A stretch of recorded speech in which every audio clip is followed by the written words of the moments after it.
Welcome back, everybody. If you are a first-time viewer, then welcome. Today's video, there has been some strange things happening in the fish tank. I just want to put them out there for you guys to see. So without further ado, let's get into the video.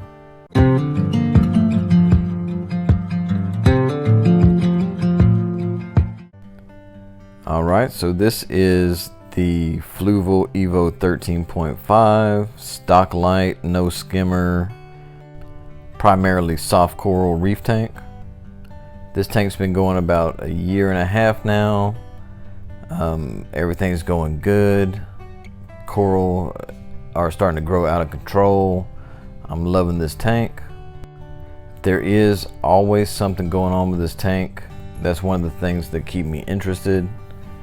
Last video I replaced the return pump. The new pump is serving its purpose. I am getting micro bubbles in the tank. Have had a couple of suggestions on what could be causing the micro bubbles. The new pump is a lot louder than the stock pump, so all in all, I'm not 100% happy with this pump. There are a few other options out there that in the future I'm definitely going to get a different pump, but for right now this pump is serving its purpose. I'm not seeing any more bubbles, potential dinos forming or anything like that. I am getting more flow. My clove polyps are opening up more down there at the bottom. So as far as flow goes, my tank's loving it. As far as making my tank look better for me and along with the noise, I'm not happy about those two things. But for now, I'm just going to have to live with it. So on to the strange things that are happening in my tank. If you notice right there, right in the middle of the screen, there was this clear white growth right in my clove polyps. I'm pretty sure it's some kind of a sponge. Not exactly sure of what sponge it is. I don't think that it is anything harmful or anything to be too concerned about. But with that being said, I did decide to remove it as much as I could. I couldn't get all of it out, but I was able to get quite a bit. The part of it that's still there, it just turned black.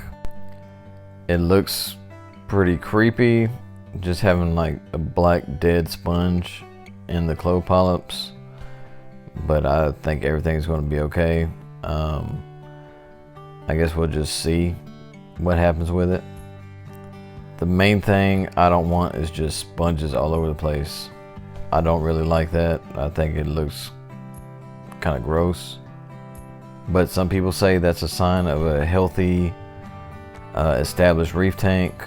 Supposedly they're good at filtering out some of the excess nutrients. I don't know. But it is what it is, and you can see right there how black it got. And I did end up plucking off one of the polyps to be able to get to it, but all I can really say is rest in peace, clove polyp. Now this one was really strange.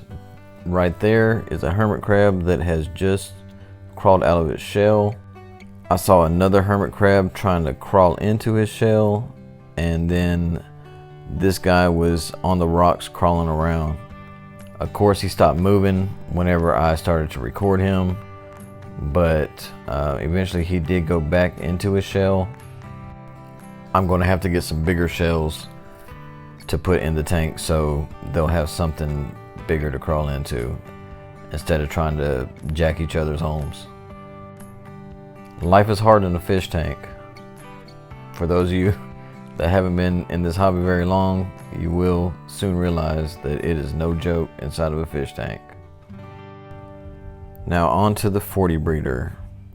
This tank is taking forever to cycle. I haven't been able to find much information on a reef tank taking this long to cycle. It's been almost 2 months. The nitrogen cycle has started. I have my ammonia spike, I got nitrites, nitrates, everything is there. It's just my nitrites haven't dropped to 0. But I am doing a water change. I'm not going to do a 50% water change like everyone suggests, because that's a whole lot of water and a whole lot of change, and I do not want to do it. What I am going to do is a 20% water change, and then start doing weekly water changes at 10% until it starts coming down.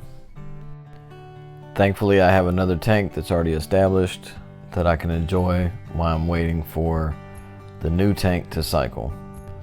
I think that's probably what makes the first year of reefing so difficult, is having to go through the whole process of starting your reef tank. Spending all that time and effort on this tank that isn't giving you anything back yet. If you just have like an empty tank, you just got your rock, you're starting to get algae, maybe you lose a fish or two because the tank's not ready.